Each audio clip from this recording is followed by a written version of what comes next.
Greetings, your boy Asandiswa. I'm back again with another video. Yeah, me again. Thank you guys. Thank you for clicking to this video. Thank you for watching my other videos, guys. Thank you for subscribing. Thank you for the likes and the positive comments.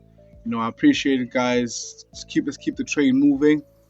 Well, today I'm gonna be very short with you guys because I got this really nice topic I'm gonna talk about. I'm gonna be really short because I know people are talking about my previous video being very long, so don't worry about it, guys. It's gonna be very fast. Just something that's really interesting to keep you thinking about what's gonna come next. So, as of today, modern science has tried very hard to actually see the most fundamentals of the universe. What are the initial building blocks of the whole universe? What builds all these things, the material inside the whole universe? And scientists have gone really far, in my opinion. I can't lie. I'm really impressed with how far they've gone. But I really do feel like they've missed something. I know I always say in my videos, science is wrong. It's because I see some things, I see loopholes, and I question on those loopholes, and I question on those loose ends, like what's going on. So there was this wise man in my neighborhood, a very smart man, and I gave credit to him for this video actually because he gave me the idea, and I just had to go and do some research on my own and just try and figure out what this thing really means. Well, as I said, I'll be very quick, so let me just jump right straight to the point. I was thinking, I want you to think of this thought experiment. Think of me having a spin top, one of those toys that you wind up a string and then you play them like that. Now let's assume that I'm just playing with this spin top and I'm just spinning it. If you were to look at the spin top from, say, the top angle, if you were to look at it from above, what you'd see is that you'd see this top is rotating, it's spinning. Well, if I put a mark with a pin and I put a marker over there, I marked the edge of the top and then set the top spinning, what I'd see that this mark travels a full circumference. A circumference that would vary because of how fast it's spinning. Well, yeah, I could relatively say that, okay, now this is how fast this thing is spinning. But assuming now I take this spin top and I put it in an empty space, where there's nothing, there's no material around us, just empty, a vacuum with emptiness. Now, how would you say that the spin top is spinning? Well, I have an answer for that. You'd say that the spin top is spinning relative to what? Relative to its center. You'd say that the spin top is spinning relative to its center, because if I were to put it right here and start spinning it, it would be spinning relative to me. I'd see that it's spinning because I'm not spinning. So, well, let's go back to what I just said. It would be spinning relative to its center. What does that mean? Well, the whole spin top spins, but except one part of the spin top. Say, maybe I'll ask you this question. Does this center exist? Like, is there a center at the top? And you said, yeah, it does. Okay, well, the question is, could this center be divided? Can I divide this center? Can I divide the center of the spin top? I don't think you can. I don't think you can divide the center. I feel the center is too deep and too small for you to even divide it. Okay, well, there's a question. Let's say I take the spin top and I made it big, amplified, make it very big, maybe the size of the earth, and kept it spinning. Would the center increase in size?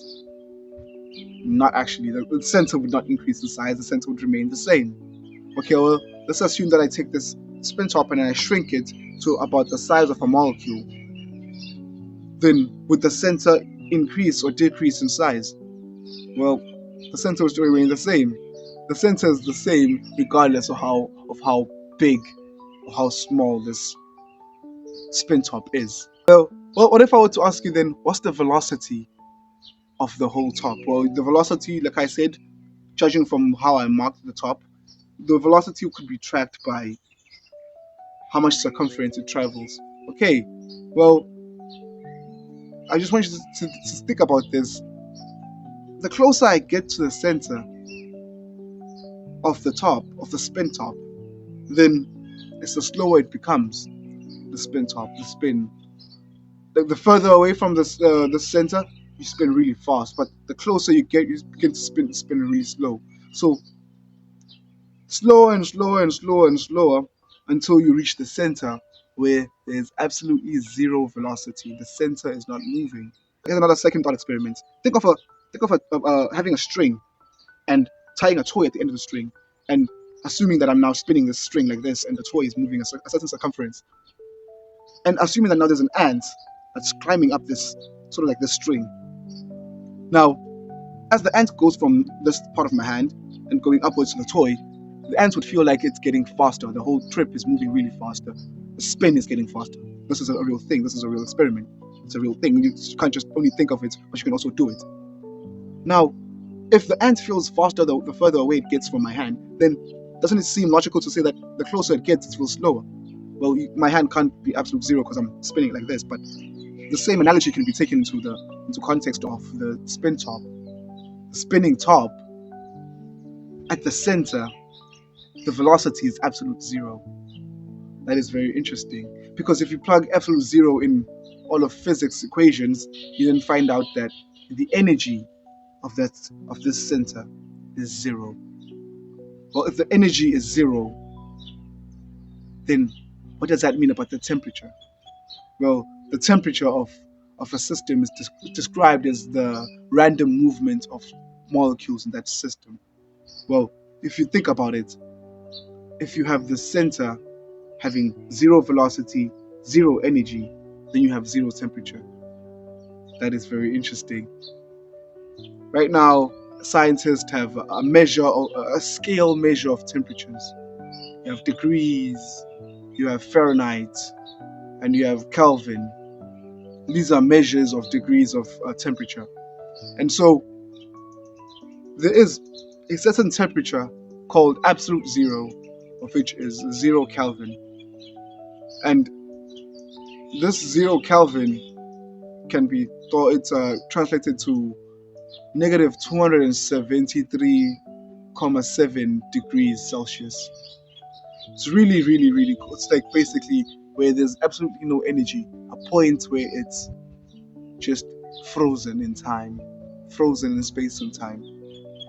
Well, so far we've not found any place like this in the universe that is absolute zero. But have we looked further enough? Have we looked deep enough? Well, the center of this spin top would require it to have this absolute zero property, because it will have zero energy, zero velocity, and zero temperature.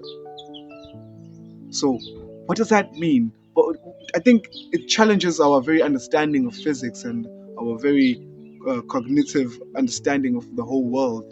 That, according to a theory in quantum mechanics, Heisenberg's uncertainty principle, which tells us that you cannot know exactly the position and momentum of a system, of a particle,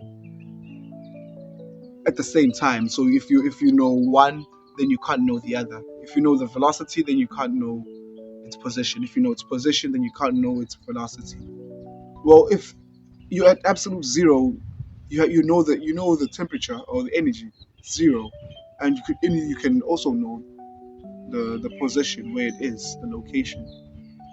This kind of challenges our very understanding of quantum mechanics itself, because back in the 1800s, people had an initial idea that things were made out of atoms. The word atom means indivisible. But we then fast forward a couple of years later, we found out that these atoms are they're not just the fundamental, but they are made of something else. These atoms are made from a center called the nucleus and an electron whizzing around. And so we thought that was it. That was the final step. But no, we even years went further, and we even went even deeper when we found that this nucleus is made of a proton and a neutron. And then we thought that, okay, maybe that might be the final step. But we then found out that there's even more. The proton is made of quarks, 2 up quarks and 1 down quark. And the neutron is made from 2 down quarks and 1 up quark. And then so we're pretty comfortable right now, and we're pretty sure that this might be the final stage. The quarks might be the final stage at this whole thing. Well, why do I say this right now? I speak of this because it shows how far we've gone to understanding what is the most fundamental thing in the whole universe. How much efforts we've tried to put into finding this thing, but still, we're still further away. We're really far away because these quarks and electrons and everything, every fundamental particle is described by a property named spin property. Basically, it does what the word suggests. Spin. A particle can either be spin clockwise or anti-clockwise. So these particles have a spin property, and if you think about it, as the particle is spinning, it has a center. Well, the whole part of the particle is spinning, but except the center. So let's zoom into the center, and we find out that as we zoom into the center of the particle, we find out that there's absolute zero energy at the center. That everything in the universe should exist with a center. I just want you to think about this. The center makes up everything. It's the most important thing in the universe, because nothing can exist without a center. The center is what keeps everything bound together. The big question that I guess I'm still struggling with right now is, does this center exist? Because if it did, it would actually challenge a lot about quantum mechanics, because according to quantum mechanics, you cannot have a region in space with absolute momentum and position. That cannot happen. But it turns out the center does have that property. Well, there's another thing that's really interesting as I'm about to close. Well, there's something called reference. Reference is a very important thing because it's very important. I just can't explain it right now, but it's very important because whatever you're measuring, whatever measurement you're doing, it has to be in reference to something else. Okay? The same with this top now. When a spin top is spinning, it always has to, for it to maintain a perfect spin, it always has to be on a 90-degree to its surface. It just always has to be 90 degrees. Because if it were not, then it wouldn't have a perfect spin. Think about this. A mad top, when a top starts becoming dizzy, that is when this axis of rotation is then shifted. If the top is spinning and then it starts losing its energy from the friction of the ground, and it starts to move like this, that is the reason why it then loses its whole energy and whole movement, is because now it is no longer on a perfect 90-degree spin reference point. But what are we using as the reference? What do we mean by 90 degrees? Think about this. The Earth is perfectly spherical, and if you're at the north side, you're at the north side, and if I'm at the south side, I'm at the south side. And so any measurement that I do here should be the same here, but not really if you think about it, because to me 90 degrees here could be a different degree to you here. Because think about it. Now I've traveled the whole curved distance. Now here, any measurement here would be should be different in numbers when you're talking about here. Then just destroys the whole point of us even making calculations, because reference points is very important. This angle of which is 90 degrees should always be 90 degrees for you to keep a perfect spin. But it's 90 degrees relative to what? Relative to your surface. But if it's relative to your surface, what about my surface? If you're on the north and I'm at the south, I still consider my surface as being flat and yours as being curved. Well, it's very interesting. Really, really interesting. And so this is what has just gotten me thinking that maybe the center doesn't exist. Maybe there's a paradox here. Maybe the center of the spinning top, or the center of anything in that case, does not exist because it goes against the laws of quantum mechanics. But how can you say it does not exist if everything is bounded by a center? If we can, if everything is here, it's because it has a center. In my Well, last video, I spoke about how a knife sharpness is how close you are to the center. Well, a smart person would know that, as I said, that the closer you come to the center, the sharper you become. Can anyone ever reach the center? No. Doesn't that? What does that mean about this knife? What does it tell us about the sharpness of the knife?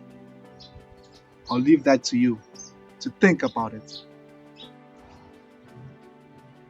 So yeah, that's the conclusion. That this question that is left hanging out there, if the center really exists or if it does not exist, I just leave it out to you guys to come back to me and think about this really deeply. That I've found a paradox, and you guys should also try to look deep into this paradox that I've found.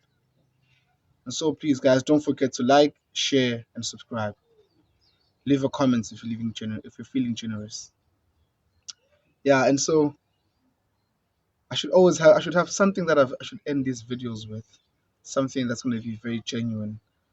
I haven't practiced this, so I'm gonna wing it. Until next time, on this time and the next.